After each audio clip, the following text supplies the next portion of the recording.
Hello students, welcome to my YouTube channel Chauhan quantum classes. तो चलिए start करते हैं आज की अपनी वीडियो। आज की वीडियो में हम आपको NCERT गणित कक्षा 12 की एक्सरसाइज 4.3 पढ़ाएंगे। तो सबसे पहले इसके हम कुछ महत्वपूर्ण सूत्र पढ़ते हैं। इसमें पहला है त्रिभुज का क्षेत्रफल। तो लिखा है पहले में, यदि त्रिभुज के शीर्ष x1 y1, x2 y2 और x3 y3 हैं तो त्रिभुज का क्षेत्रफल, तो त्रिभुज का क्षेत्रफल होता है डेल्टा इजकल टू 1/2 और सारणी के भीतर R1 में लिखेंगे x1 y1 1, फिर R2 में x2 y2 1, R3 में x3 y3 1। यहाँ पर क्षेत्रफल ले रहे हैं तो क्षेत्रफल का मात्रक क्या होता है? वर्ग इकाई। किसी भी चीज़ का क्षेत्रफल हो हमेशा क्षेत्रफल दिया जाता है वर्ग इकाई में, और जो आयतन है वो दिया जाता है घन इकाई में। ठीक, तो देखते हैं इस क्षेत्रफल का जो ये सूत्र है इसका, इस सारणी का हम प्रसार करके देखते हैं। यहाँ पर लिखेंगे सारणी डेल्टा इजकल टू क्या है 1/2 और है x1 y1 1, x2 y2 1, x3 y3 1। इस सारणी का प्रसार हम करते हैं तो लिखेंगे डेल्टा इजकल टू 1/2 किसके सापेक्ष प्रसार करेंगे? C1 के सापेक्ष। तो ये हो गई C1, लिखेंगे x1। ठीक, x1 के साथ कौन सा चिन्ह आएगा? तो x1 पहली रो में है और पहली कॉलम में है, तो -1 की पावर 1 + 1, -1 की पावर कितनी हो गई? 2। यहाँ पर -1 की पावर सम संख्या है तो ये आएगा प्लस का 1, या कहें जो चिन्ह आएगा इसके साथ में वो आएगा प्लस का। तो x1 कैसा हो गया? प्लस का। ठीक, अब ये रो छोड़ो और ये कॉलम छोड़ो, ये गुणा तो ये हो जाएगी y2 और ये y3, तो यहाँ पर लिखेंगे y2 - y3। इसके बाद लिखेंगे x2। अब देखते हैं x2 के साथ में कौन सा चिन्ह आएगा। ठीक, तो x2 दूसरी रो में है और पहली कॉलम में है, तो -1 की पावर 2 + 1, यानी -1 की पावर हो गई 3। यहाँ पर -1 की पावर विषम संख्या है तो ये आएगा -1, या कहें जो चिन्ह आएगा वो आएगा माइनस का, तो ये हो जाएगा माइनस का x2। फिर ये रो छोड़ो और ये कॉलम छोड़ो, ये गुणा y1 × 1, ये होगा y1 माइनस y3 × 1 क्या होगा? y3, तो यहाँ पर आ जाएगा y1 - y3। इसके बाद x3 तीसरी रो में है और पहली कॉलम में है, तो -1 की पावर 3 + 1 बराबर -1 की पावर 4। अब यहाँ पर -1 की पावर सम संख्या है तो ये हो जाएगा प्लस का 1, या कहें जो चिन्ह आएगा x3 के साथ में वो प्लस का होगा, तो ये हो गया प्लस x3। और ये रो छोड़ दो और ये कॉलम छोड़ दो, तो ये हो जाएगा y1 - y2, लिखेंगे y1 - y2, ब्रैकेट ये बंद कर देंगे। अब डेल्टा इजकल टू 1/2 x1 और y2 - y3, इसमें माइनस चिन्ह हम कॉमन लेंगे। ठीक, तो जब माइनस कॉमन लेंगे तो यहाँ पर हो जाएगा प्लस, तो लिखेंगे प्लस x2, और ये y3 हो जाएगा प्लस का, तो इसको पहले लिखेंगे y3, और y1 होगा माइनस का, तो माइनस का y1 plus x3 y1 - y2। ये सूत्र हमें मिल गया। अच्छा, ये सूत्र तो हम पढ़ चुके हैं पिछले क्लास में, किसमें? हाई स्कूल में ये पढ़ चुके हैं सूत्र त्रिभुज के क्षेत्रफल का। तो आपको सीधे इस सूत्र का यूज नहीं करना है, आपको इंटर में इस सारणिक वाले सूत्र का यूज करना है क्षेत्रफल निकालने के लिए। अगर हमें त्रिभुज का क्षेत्रफल निकालना है तो हम इस सारणिक वाले सूत्र का यूज करेंगे, ये सूत्र यूज नहीं करेंगे।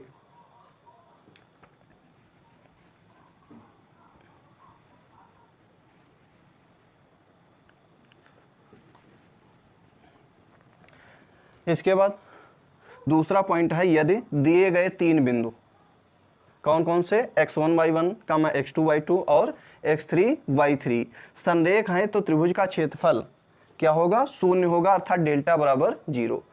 अगर हमें प्रूफ करना है कि दिए गए 3 बिंदु संरेख हैं तो वहाँ पर हम ये सिद्ध कर देंगे या ये दिखा देंगे कि जो उन बिंदुओं से जो त्रिभुज बनेगा उसका क्षेत्रफल 0 होगा। तो मान लिए ये 3 बिंदु हैं, एक ये हो गया, एक ये हो गया और एक ये हो गया। ठीक, ये तीनों बिंदु कैसे हैं? संरेख है, या कहें तीनों बिंदु क्या हैं? एक ही रेखा में है। ये सब क्या हैं? एक ही रेखा में हैं। तो जब ये तीनों बिंदु एक ही रेखा में है तो इनसे क्या त्रिभुज बन पाएगा? नहीं बन पाएगा। जब इनसे त्रिभुज नहीं बन पाएगा तो त्रिभुज का क्षेत्रफल कहाँ होगा, या कहें जो त्रिभुज का क्षेत्रफल होगा वो शून्य होगा।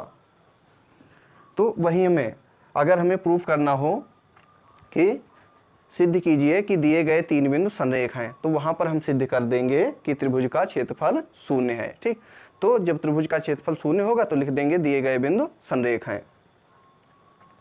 इसके बाद नंबर 3, दो बिंदुओं कौन कौन से x1 y1 और x2 y2 से जाने वाली रेखा का समीकरण। तो ये सारणिक के भीतर लिखेंगे r1 में x y1, r2 में x1 y1 1 और r3 में x2 y2 1 बराबर क्या हो गया 0। एक्सरसाइज 4.3 का पहला क्वेश्चन है। इसमें निम्नलिखित प्रत्येक में दिए गए शीर्ष बिंदु वाले त्रिभुजों का क्षेत्रफल ज्ञात कीजिए। तो इसमें त्रिभुज के शीर्ष बिंदु दिए हैं और हमें त्रिभुज का क्षेत्रफल ज्ञात करना है। तो इसका पहला क्वेश्चन है, देखेंगे क्वेश्चन नंबर 1 का फर्स्ट पार्ट। इसमें त्रिभुज के शीर्ष दिए हैं a equal to 1, 0, b equal to 6, 0 और c हमें दिया है 4, 3। c इक्वल टू है 4, 3। हमें इन बिंदुओं से बनने वाले त्रिभुज का क्षेत्रफल निकालना है। तो लिखेंगे त्रिभुज का क्षेत्रफल।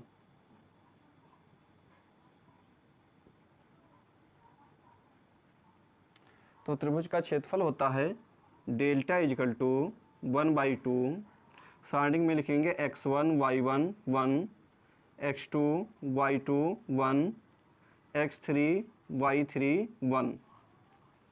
डेल्टा इक्वल टू 1/2, x1 है 1 और y1 है 0, तो लिखेंगे 1 0 और ये 1।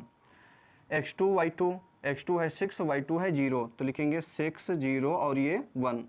इसके बाद x3 y3, x3 है 4, y3 है 3, तो 4 3 और ये 1।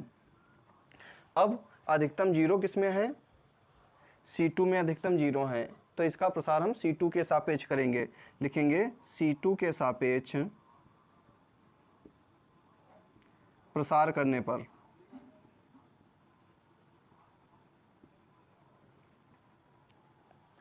Delta equal to 1/2। C2 ये है, ये 0 है, ये 0 है, ये 3 है, तो 3 लिखेंगे। अब देखेंगे 3 के साथ में चिन्ह कैसा आएगा, प्लस का आएगा या माइनस का आएगा। तो 3 तीसरी रो में है और दूसरी कॉलम में है, तो -1 की पावर 3 + 2 यानी -1 की पावर 5 होगी। -1 की पावर 5 क्या है, विषम है, तो -1 आएगा। या कहें जो 3 के साथ में चिन्ह आएगा वो आएगा माइनस का। ठीक, अब 3 वाली रो छोड़ दो, ये रो छोड़ो और ये कॉलम छोड़ो, तो 1 × 1 1 -6 × 1 6, तो ये हो जाएगा 1 - 6। डेल्टा इक्वल टू 1/2 और -3 1 - 6 -5, तो डेल्टा इक्वल टू 1/2 और इंटू -3 × -5 ये हो जाएगा प्लस का 15। तो यहाँ डेल्टा इक्वल टू आ जाएगा 15/2 वर्ग इकाई। यही आंसर है। इसके बाद क्वेश्चन नंबर 1 का सेकंड पार्ट लिखेंगे। क्वेश्चन नंबर 1 का सेकंड पार्ट, इसमें a इक्वल टू दिया है 2, 7, 2, 7, b इक्वल टू दिया है 1, 1, 1, 1 और c इक्वल टू दिया है 10, 8। हमें इन शीर्षों से बनने वाले त्रिभुज का क्षेत्रफल ज्ञात करना है। तो लिखेंगे त्रिभुज का क्षेत्रफल। त्रिभुज का क्षेत्रफल delta equal to 1/2 x1 y1 1, x2 y2 1, x3 y3 1। Delta equal to, अब यहाँ पर x1 y1, x2 y2 और x3 y3 के मान रख देंगे, तो ये हो जाएगा 2 7 1 1 1 1 10 8 1। अब यहाँ पर किसी एक रो या किसी एक कॉलम में 0 बनाएंगे। तो 0 बनाने के लिए हम क्या करेंगे, R1 से R2 को घटा देंगे और R3 से R2 को घटा देंगे। तो यहाँ पर हम चेंज कर देंगे R1 को किस में, R1 - R2 में, और R3 को हम चेंज कर देंगे R3 माइनस R1 R2 में। तो ये 2 माइनस 1 1 होगा, 7 माइनस 1 6, 1 माइनस 1 0। इसके बाद R2 को ऐसे ही हम नोट कर लेंगे 1 1 1।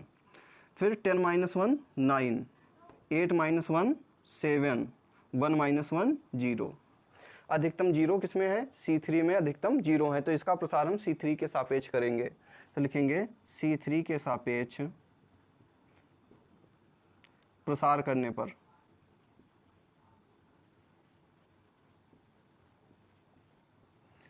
तो C3 ये है। अब देखते हैं 1 के साथ में चिन्ह कैसा आएगा। तो सबसे पहले लिखेंगे डेल्टा इज इक्वल टू 1/2, ठीक, ये 1।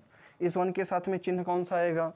ये 1 दूसरी रो में है और तीसरी कॉलम में है, तो -1 की पावर 2 + 3 -1 की पावर 5 होगी। यानी -1 की पावर यहाँ पर क्या है? विषम संख्या है, तो चिन्ह आएगा माइनस का, तो ये हो गया -1। अब ये 1 जिस रो में है उसको छोड़ो, जिस कॉलम में है उसको छोड़ो, ये छोड़ दो और ये छोड़ दो, तो 7 × 1 ये हो जाएगा 7 माइनस 9 × 6 ये हो जाएगा 54, माइनस का 54। तो डेल्टा इज इक्वल टू आ जाएगा 1/2 -1, और यहाँ पर क्या है? 7 माइनस 54, तो ये बचेगा माइनस का 47। डेल्टा इज इक्वल टू 1/2 -1 × -47 ये हो जाएगा प्लस का 47। तो डेल्टा इज इक्वल टू आ जाएगा 47/2 वर्ग इकाई। यही आंसर है। फिर क्वेश्चन नंबर 1 का थर्ड पार्ट लिखेंगे। क्वेश्चन नंबर 1 का थर्ड पार्ट, इसमें त्रिभुज के शीर्ष दिए हैं। ए इज इक्वल टू दिया है -2, -3, ए इज इक्वल टू -2, -3, बी हमें कितना दिया है? 3, 2, और सी इज इक्वल टू है -1, -8। लिखेंगे त्रिभुज का क्षेत्रफल। त्रिभुज का क्षेत्रफल, तो त्रिभुज का क्षेत्रफल होता है delta is equal to 1/2 x1 y1 1 x2 y2 1 x3 y3 1। Delta is equal to 1/2। अब हम यहाँ पर x1 y1 x2 y2 और x3 y3 के मान रख देंगे, ठीक। तो ये हो जाएगा -2 -3 1 3 2 1 -1 -8 1। अब हम C3 में अधिकतम 0 बनाएंगे, तो डेल्टा इज इक्वल टू 1/2। क्या करेंगे? इसमें अधिकतम 0 बनाएंगे, ठीक। तो अगर क्या करें इसको, यानी R2 को घटा दें R1 से, तो यहाँ पर 0 हो जाएगा, 1 से 1 जाएगा 0 हो जाएगा, ठीक। इसी प्रकार अगर हम R2 से R3 को घटा दें तो यहाँ पर 1 - 1 होगा, 0 हो जाएगा, ठीक। तो यहाँ पर R1 को चेंज हम करेंगे R1 - R2 में, और R2 को चेंज करेंगे R2 माइनस किस में? R3 में। -2 -3 ये हो जाएगा माइनस का 5, और -3 -2 -5 1 - 1 0। इसके बाद 3 -1 ये हो जाएगा 3 + 1 4। इसके बाद 2 -8 तो 2 + 8 10 हो जाएगा, 1 - 1 0 -1 -8 और 1। अब C3 में अधिकतम 0 बन गए, तो इसका प्रसार हम C3 के सापेक्ष करेंगे। तो लिखेंगे C3 के सापेक्ष प्रसार करने पर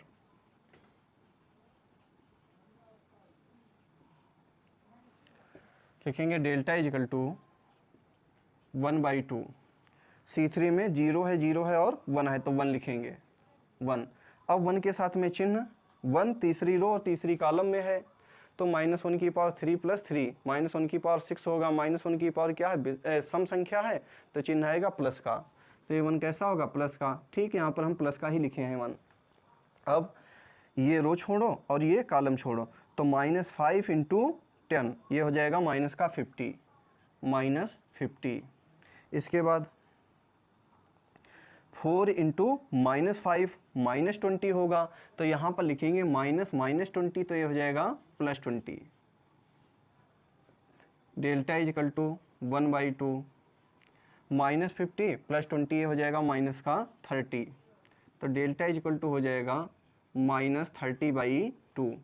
डेल्टा इज इक्वल टू आ जाएगा -15। अब त्रिभुज का क्षेत्रफल हमेशा हम प्लस का लेते हैं, तो माइनस चिन्ह को छोड़ देंगे, तो डेल्टा इज इक्वल टू हो जाएगा +15, लिखेंगे ऋण चिन्ह छोड़ने पर।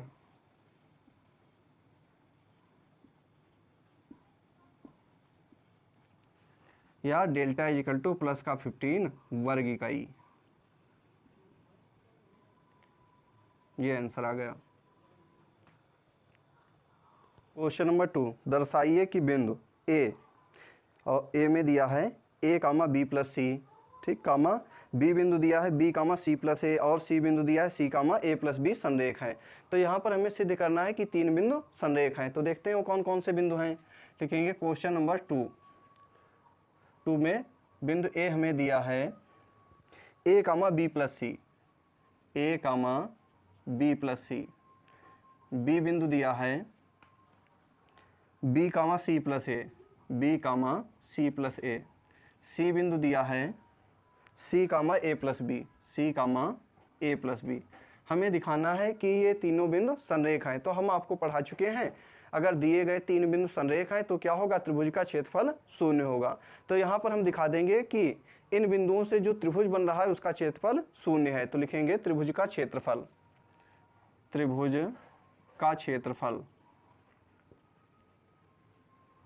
त्रिभुज का क्षेत्रफल डेल्टा बराबर 1/2 x1 y1 1 x2 y2 1 x3 y3 1। Delta is equal to 1/2, x1 की जगह पर a है और y1 की जगह पर है b + c, तो a और b + c 1। इसके बाद x2 की जगह पर है b और y2 की जगह पर है c + a 1, x3 की जगह पर है c, y3 की जगह पर है a + b 1। अब हम क्या करेंगे, यदि हम C2 में अगर C1 को हम जोड़ दें तो इसमें भी a + b + c हो जाएगा, इसमें भी a + b + c हो जाएगा और इसमें भी a + b + c हो जाएगा। फिर क्या करेंगे, हम C2 से a + b + c कॉमन लेंगे। तो जब C2 से हम a + b + c कॉमन लेंगे तो यहाँ पर बचेगा 1 1 1। फिर हम दिखा देंगे कि C2 और C3 के सभी अवयव समान है और लिख देंगे कि सारणी का मान 0 होगा। ठीक, तो यहाँ पर डेल्टा 0 आ जाएगा और कह देंगे कि दिए गए बिंदु संरेख हैं। तो डेल्टा इज इक्वल टू 1/2। यहाँ पर हम C2 को बदल देंगे C2 + C1 में, यानी क्या करेंगे, C2 में C1 को जोड़ देंगे। तो C1 नोट कर लो, A B C। अब A B C को इसमें जोड़ेंगे, ठीक, तो A जब इसमें जोड़ेंगे B + C में तो ये हो जाएगा A + B + C। इसके बाद C + A में B जब जोड़ेंगे तो ये हो जाएगा A + B + C। इसके बाद A + B में C जोड़ेंगे तो ये हो जाएगा A + B + C 1 1 1। अब हमें C2 में कॉमन मिल रहा है A + B + C, लिखेंगे डेल्टा बराबर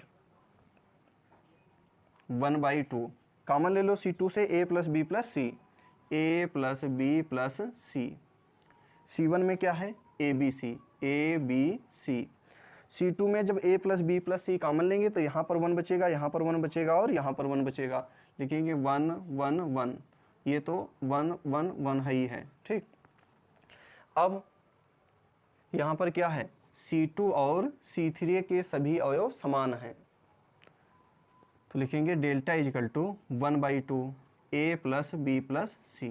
तो C2 और C3 के जब सभी अवयव समान हैं तो इस सारणी का मान क्या होगा, 0 होगा। तो लिख देंगे इंटू 0। क्यों 0 हुआ है, लिख दो, चूंकि C2 व C3 के सभी अवयव समान हैं। तो जब 0 इसमें गुणा करेगा तो ये टोटल 0 आ जाएगा डेल्टा इज इक्वल टू 0।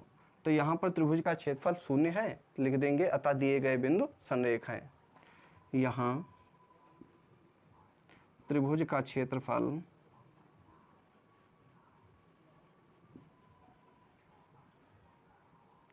शून्य है, अतः दिए गए बिंदु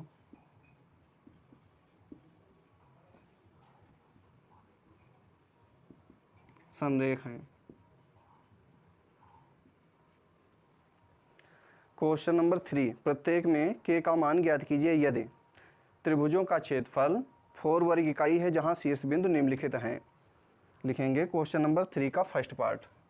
क्वेश्चन नंबर 3 का फर्स्ट पार्ट, तो इसमें मान लेंगे शीर्ष a बराबर है k कामा 0, b बराबर है 4 कामा 0 और शीर्ष c बराबर दिया है 0 कामा 2। फिर लिखेंगे त्रिभुज का क्षेत्रफल।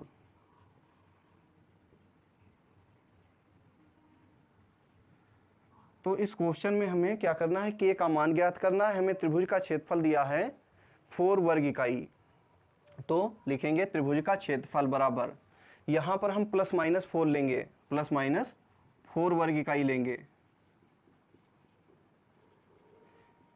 क्यों लेंगे? क्योंकि जब हम त्रिभुज का क्षेत्रफल निकालते हैं तो यदि क्षेत्रफल माइनस का आता है तो हम क्या करते हैं, माइनस चिन्ह को छोड़ देते हैं और कैसा लेते हैं, प्लस का ही लेते हैं।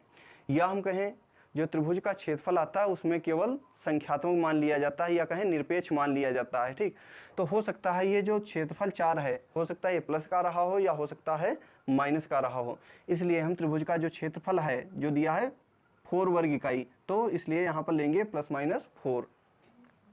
अब त्रिभुज का क्षेत्रफल होता है 1/2 और x1 y1 1, x2 y2 1 और x3 y3 1 बराबर प्लस माइनस 4।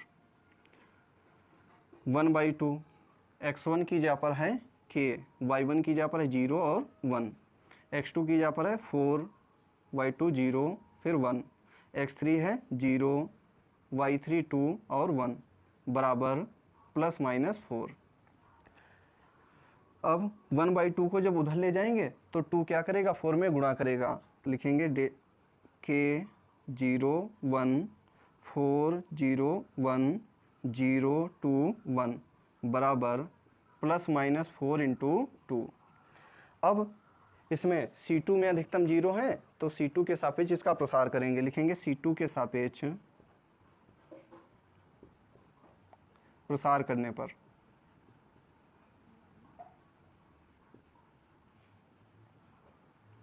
तो C2 में ये हो गया 2। अब देखते हैं इस 2 के साथ में प्लस का चिन्ह होगा या माइनस का होगा। तो ये 2 तीसरी रो में है और दूसरी कॉलम में है, तो -1 की पावर 3 + 2 -1 की पावर 5 होगा। तो -1 की पावर विषम संख्या है, तो ये 2 कैसा होगा, माइनस का होगा। अब ये रो छोड़ दो, ये कॉलम छोड़ दो, ये हो जाएगा k × 1 यानी k -4 × 1 4। तो यहाँ पर हो जाएगा ये k - 4 equal to plus minus 4 × 2 8 minus k - 4 बराबर प्लस माइनस 8। ये जो 2 है ये बटे में आ जाएगा तो प्लस माइनस 8/2 हो जाएगा।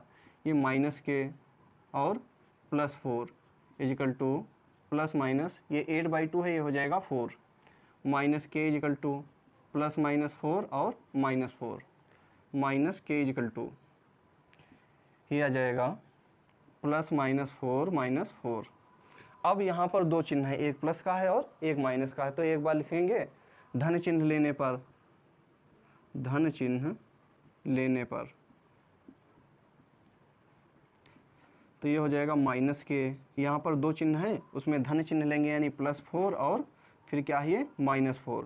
तो माइनस के इजकल टू 4 - 4 0 हो जाएगा, ये क्या के इजकल टू आ जाएगा 0। इसके बाद लिखेंगे ऋण चिन्ह लेने पर,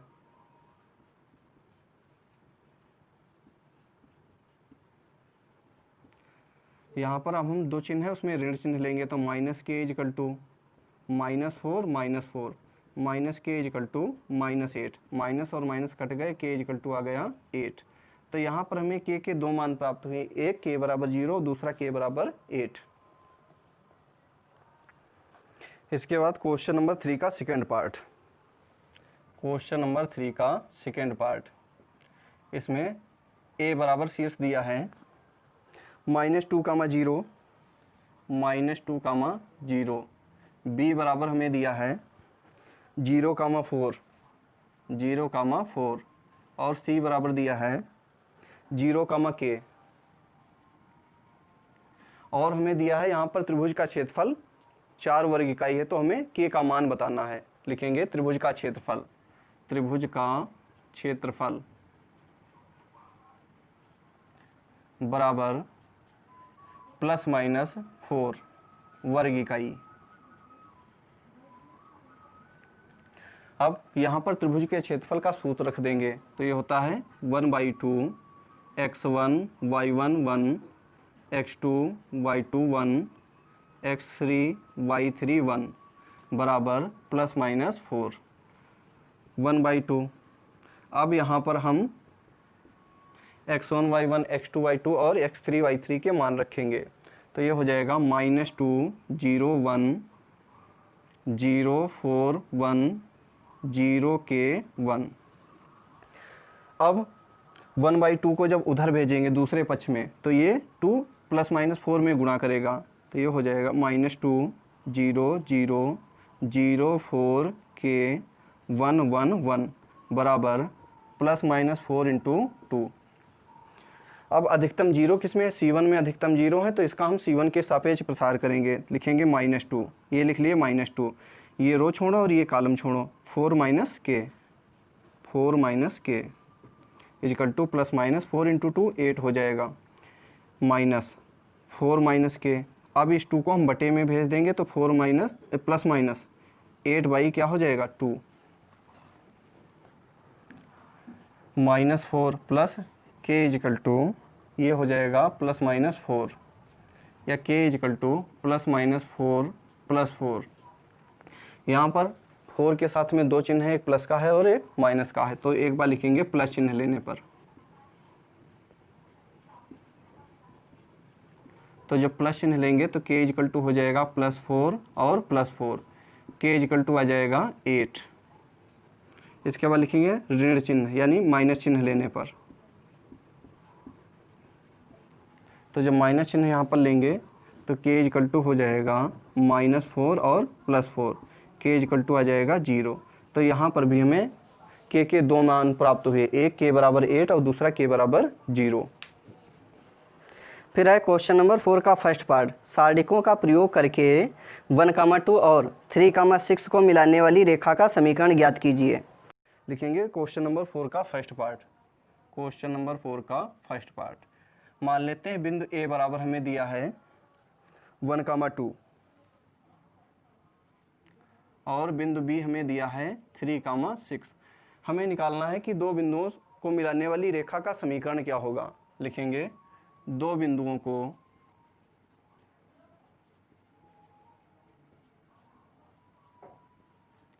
मिलाने वाली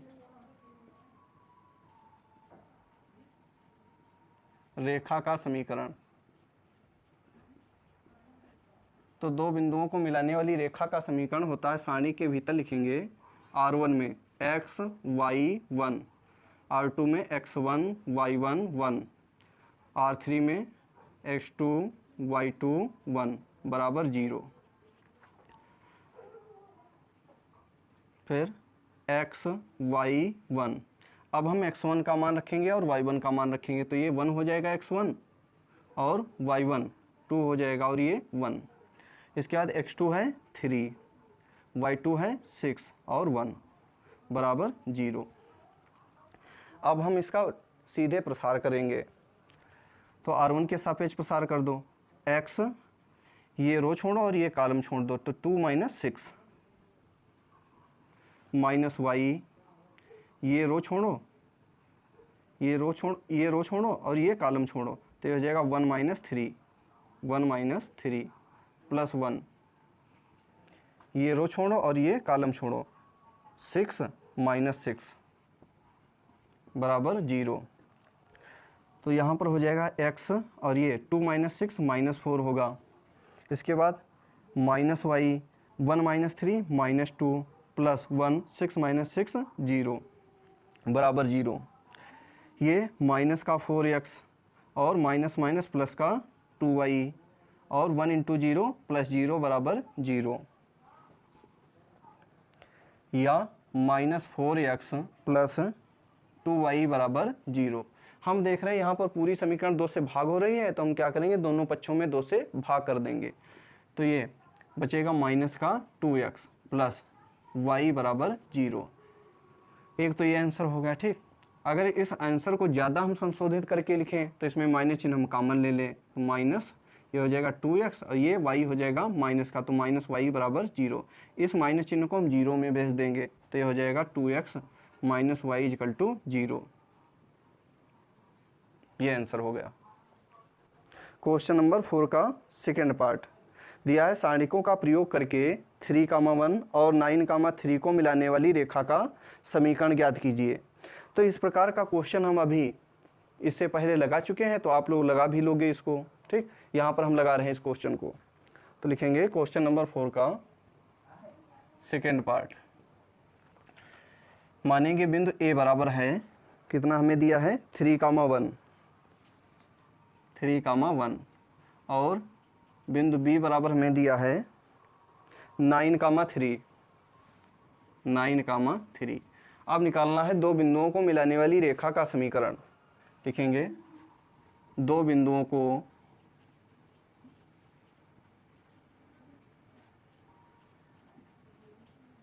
मिलाने वाली रेखा का समीकरण, ठीक। तो दो बिंदुओं को मिलाने वाली रेखा का समीकरण होता है, सारणी के भीतर लिखेंगे x1 x1 y1 1 x2 y2 1 बराबर 0। अब यहाँ पर x1 y1 और x2 y2 के मान रख देंगे। x1 यहाँ पर 3 1 1 9 3 1 बराबर 0। अब हम R1 के सापेक्ष सीधे इसका प्रसार करेंगे। x, ये रो छोड़ो और ये कॉलम छोड़ो, 1 माइनस 3 माइनस y, ये रो छोड़ो और ये कॉलम छोड़ो, 3 माइनस 9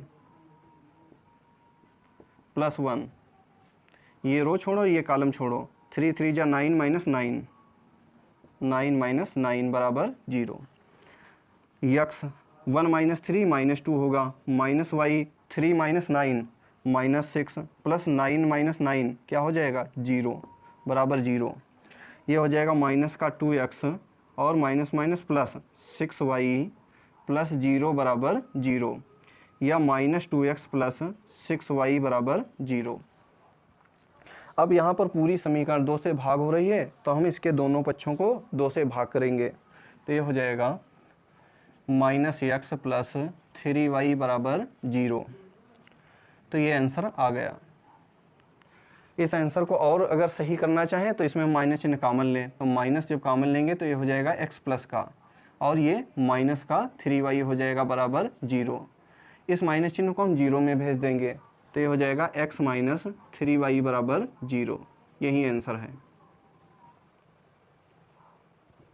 इसके बाद क्वेश्चन नंबर 5, यदि शीर्ष 2, -6, 5, 4 और k, 4 वाले त्रिभुज का क्षेत्रफल 35 वर्ग इकाई है तो k का मान है, ठीक। देखते हैं k का मान क्या आएगा। क्वेश्चन नंबर 5, शीर्ष a बराबर हमें दिया है 2, -6, 2, -6, b हमें दिया है 5, 4, लिखेंगे 5, 4, और c हमें दिया है k, 4, c equal to k, 4। त्रिभुज का क्षेत्रफल कितना है, त्रिभुज का क्षेत्रफल दिया है 35 वर्ग इकाई, लिखेंगे त्रिभुज का क्षेत्रफल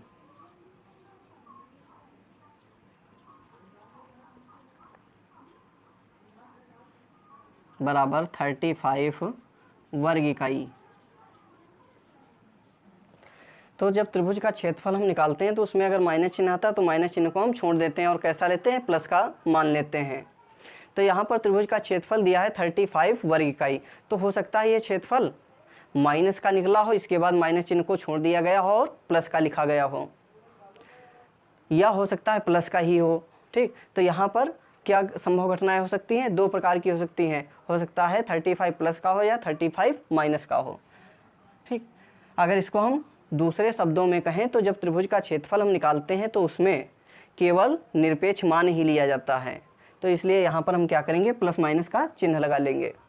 अब त्रिभुज का क्षेत्रफल होता है 1/2 x1 y1 1 x2 y2 1 x3 y3 1 बराबर प्लस माइनस 35 1/2। अब x1 y1 x2 y2 और x3 y3 के हम मान रखेंगे, तो ये 2 - 6 1 5 4 1 और k 4 1 बराबर प्लस माइनस 35।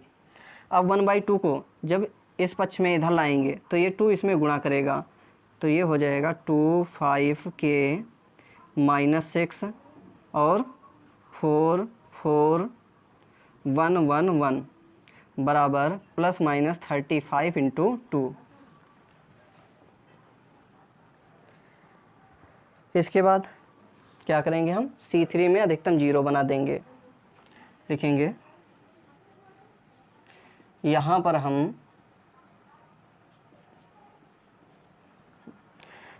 हम क्या करेंगे, जो R1 है उसको चेंज कर देंगे R1 - R2 में, R1 को हम चेंज करेंगे R1 - R2 में, और R2 को हम चेंज कर देंगे R2 - R3 में।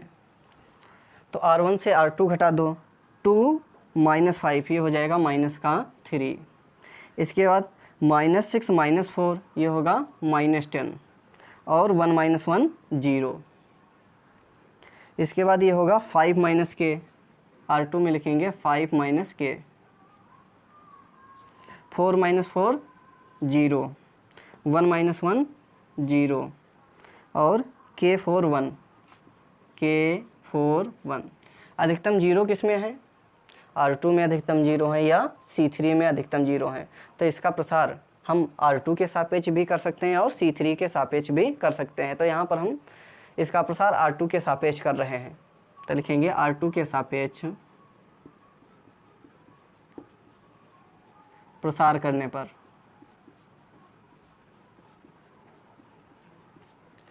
ये हो गई R2। तो 5 - k। अब देखते हैं इसके साथ में चिन्ह कौन सा आएगा, ये दूसरी रो में है और पहली कॉलम में है, तो -1 की पावर 2 + 1 3, -1 की पावर हो गई 3, विषम है तो यहाँ पर चिन्ह कैसा आएगा, माइनस का आएगा।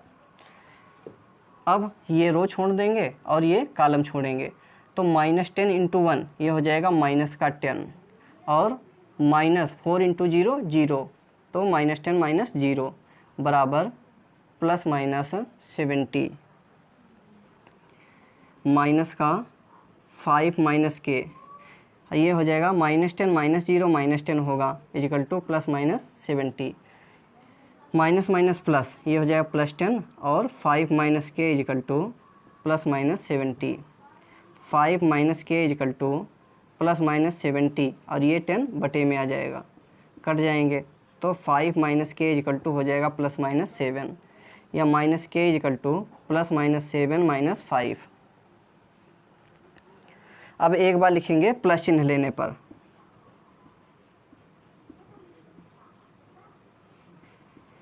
तो ये होगा -k बराबर +7 - 5, तो -k इजिकल टू आ जाएगा 2 या k इजिकल टू -2, तो k का एक मान मिल गया -2। इसके बाद ऋण चिन्ह लेने पर यानी माइनस चिन्ह लेने पर, तो जब माइनस चिन्ह लेंगे तो ये हो जाएगा -k इजिकल टू -7 - 5, तो -k equal to -12, minus minus कट गए, k इजिकल टू मिल गया हमें 12। तो यहाँ पर हमें k के दो मान मिल गए, एक -2 और एक +12, -2 और +12, तो हमारा डी ऑप्शन सही है, लिख देंगे डी विकल्प सही है। तो एक्सरसाइज कंप्लीट हो गई है, अगली एक्सरसाइज आपको अगले वीडियो में हम पढ़ाएंगे।